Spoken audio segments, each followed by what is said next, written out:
Hello children, good morning and welcome back after a long time.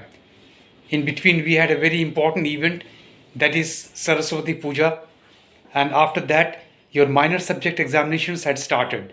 So we could not send you recorded video. We did not send you rather because your minor subject exams were on. As the minor subject examinations are over now we'll start with our routine classes. uh, as you know, we have completed the syllabus of the annual examination. But as I have told you earlier also, the chapters which had been given as syllabus for Unit 2 examination also will be questions will be asked from those chapters also. Questions from those chapters which were in the syllabus for Unit Test 2 will also be asked in the annual examination, apart from the chapters which have been given as syllabus for the annual examination. So both will come. Unit Test 2 syllabus and annual test syllabus. Both will come in the annual examination question paper. So I thought, why not to revise it, revise certain chapters which you are likely to forget. There are certain chapters which we had studied long ago, that is during the unit test 2, before the unit test 2. So you are likely to forget those chapters.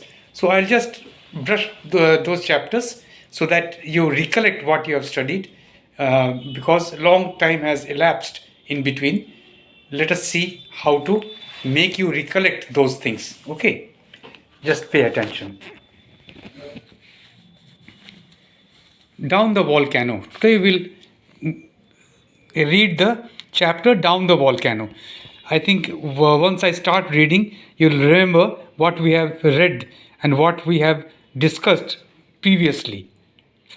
This extract is from Jules Verne's novel Journey to the Center of the Earth, published in 1864.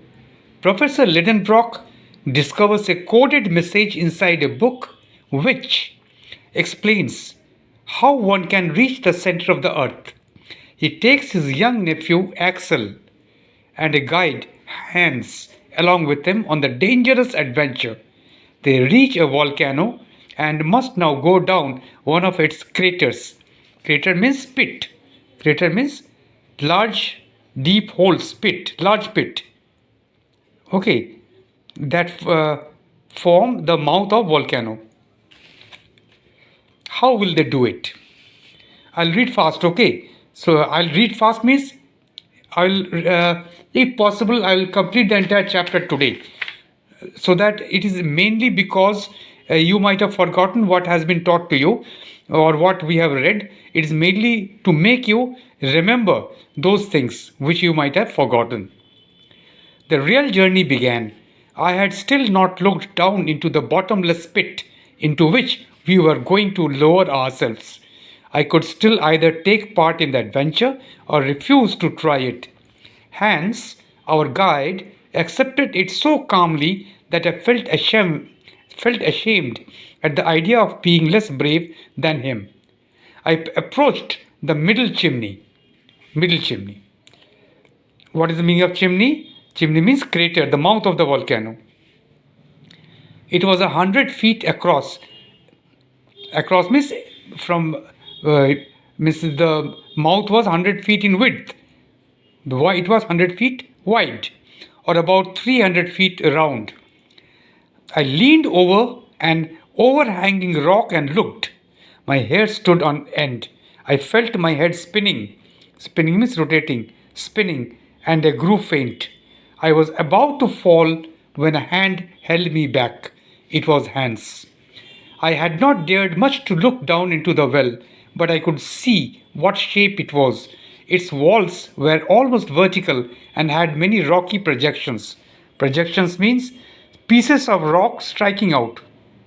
Pieces of rock sticking out. These were certainly going to make it easier for us to climb down. If we attached a rope at the mouth of the well, it would provide sufficient support.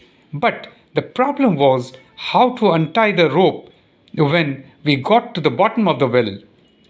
My uncle used a very simple method to get around this difficulty. He unrolled a rope as thick as a thumb and 400 feet long.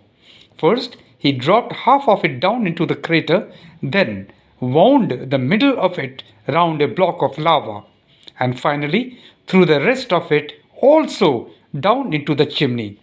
This way, we could climb down, holding together the two halves of the rope. When we reached the bottom, we could easily bring the rope down by letting one end go and pulling the other. Now, said my uncle, having finished these preparations, let's think about the luggage. It will be split into three, and each of us will tie a package to his back. I refer only to the breakable objects. Hans will carry the tools and a third of the food. A third of the food means one third. If the food has been divided into three parts, then one part will be carried by Hans, one part by Axel, other part by Professor Lidenbrock himself. Hans will carry the tools and a third of the food. You, Axel, another third of the food and the firearms. I'll take the rest of it and the delicate instruments. Delicate means which are likely to break. But what about the clothing and this great pile of ropes and ladders? Who will take them? I said. There is no need, replied my uncle. Why? I asked. You'll see, replied my uncle without hesitating. On his command, Hans tied the unbreakable objects into a single packet, which was tied solidly together, and then he simply dropped it down into the vast hole. I heard the low howling sound produced by the movement of air as our luggage fell. My uncle, leaning over the pit, watched the fall with great satisfaction and stood up again only after he could not see it anymore. Right, we are next, he said. My uncle attached the package of instruments to his back. Hans took the tools, I the firearms. The descent means climbing down. D-E-S-C-E-N-T. Descent means climbing down. The descent began in the following order. First Hans, then my uncle, finally I. We proceeded in deep silence, which was broken only by pieces of rock falling down. I went slowly and carefully, holding on to the double rope and using my feet to slow down. I was terribly afraid of losing support. The rope seemed too delicate. Too delicate means very delicate. The rope seemed too delicate to bear the weight of three people. I used it as little as possible, balancing myself on the lava projections with my feet. When one of these rocks happened to come loose under Hans's feet, he would say in his calm voice, "Careful." After half an hour, we reached the top of a large rock solidly attached to the wall of the chimney. Hans pulled one of the ends of the rope, and the other rose in the air.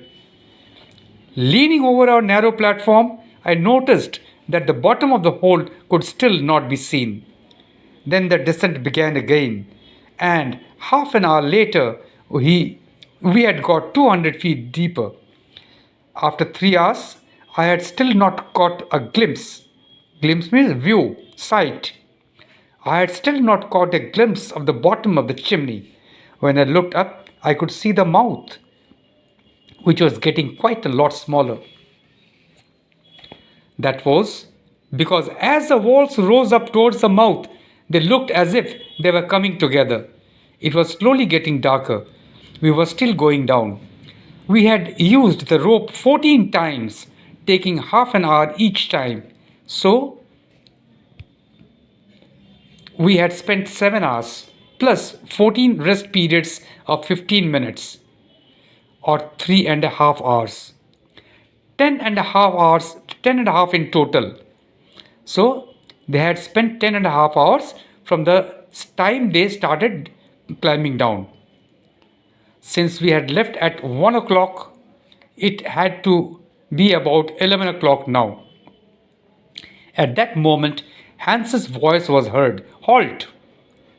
I stopped just at the moment my feet were about to knock my uncle's head. We are there, he said. Where? I asked, slipping down beside him. At the bottom of the chimney. And there's no way out? Who asked this? Who asked this? Axel asked this. Yes, there is. I can just see a curving tunnel towards the right. We will have a look tomorrow. Let's eat and then we can sleep, my uncle said. We opened the food bag, ate, and lay down, each doing his best to make a bed amongst the stone and the lava debris. Lying on my back, I opened my eyes and caught sight of a brilliant object. Brilliant means very shiny. Brilliant object at the other end of the 3,000-foot long tube-like well. 3,000 foot long, my God. They have descended 3,000 foot. It was a star, but not twinkling at all. My knowledge of astronomy told me that it was the star Beta of the constellation Little Bear. Then I fell into a deep sleep. So now you have recollected what we have read during our previous discussions, previous readings. You might have recollected the entire sequence of the story, what happened and what not, isn't it? So this is the main idea of revising the chapters, so that you recollect. Now if I ask you some questions, you will certainly be able to answer it, because you have again recollected what has been taught to you. Okay children, bye then, all the best. And I have heard that you all will be going to school in some way or the other. Not the school building, but in the open air, we will be having classes for you also. That will be intimated to you and your parents within a day or two. Okay? Bye then.